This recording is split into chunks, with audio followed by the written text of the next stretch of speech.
Pour revenir au débat, je vais relancer sur ce que mon frère dit. Moi, ça me gêne. Ça me gêne que nous soyons dans une situation où nous rejetons tous nos malheurs à la France. Parce que aussi longtemps qu'on restera dans cette posture-là, on ne pourra pas s'en sortir. Nos malheurs, c'est d'abord nous-mêmes. Il est inadmissible aujourd'hui que 60 ans après nos indépendances, qu'on soit dans une sous-traitance de notre propre sécurité. Que l'on appelle des gens pour venir nous aider à assurer notre propre sécurité. C'est notre plus grande honte. Nous les avons appelés, c'est notre grande honte. Quelle est notre part de responsabilité? Lui parle des colonnes qui se déplacent. On n'a pas besoin de la France pour avoir un drone. Un drone de reconnaissance, ça coûte 36 millions. 36 millions pour avoir un drone de reconnaissance qui peut faire 4 heures de vol. C'est-à-dire quitter peut-être, on prend le Burkina, c'est un pays de 274 000 km². C'est-à-dire le drone peut quitter de Niangologo jusqu'à l'autre bout en 4 heures. Et on n'a pas besoin de la France pour acheter des drones de reconnaissance. Et ça ne coûte rien. 36 millions, on multiplie par 10, ça va coûter combien pour le budget?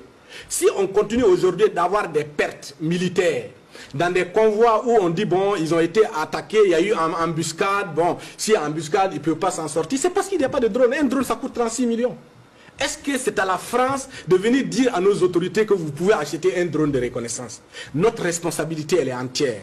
Pour moi, notre responsabilité, elle est pleine et entière. Donc il faut que nous sortons dans cette posture qui consiste à toujours rejeter la responsabilité sur les autres. Moi, je ne suis pas d'accord. Si soit on est des États souverains et responsables, nous assumons toute notre responsabilité, ou nous décidons que nous ne sommes pas responsables et que nous partons les mains et pieds liés sous l'assujettissement des puissances coloniales.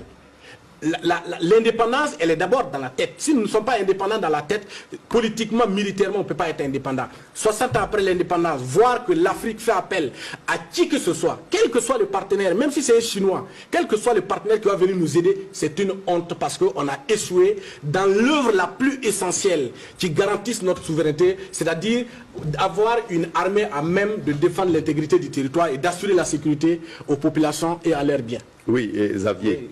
C'est ça aussi la réalité. Aujourd'hui, Kosodo, on ne produit pas les armes à Kosodo. Nous avons des usines, mais on ne fabrique pas des armes. Où est-ce qu'on gagne ces armes? C'est certainement sur la base des accords que nous avons signés avec la France. Je vous rappelle que sous le CNR, le Burkina produisait ses propres munitions. Oui, mais aujourd'hui... Non, je termine. Sous le CNR, le Burkina produisait ses propres munitions. Aujourd'hui, le pays n'est pas capable de produire une munition. Ce n'est pas un problème de la France, c'est notre responsabilité. Je ne dis pas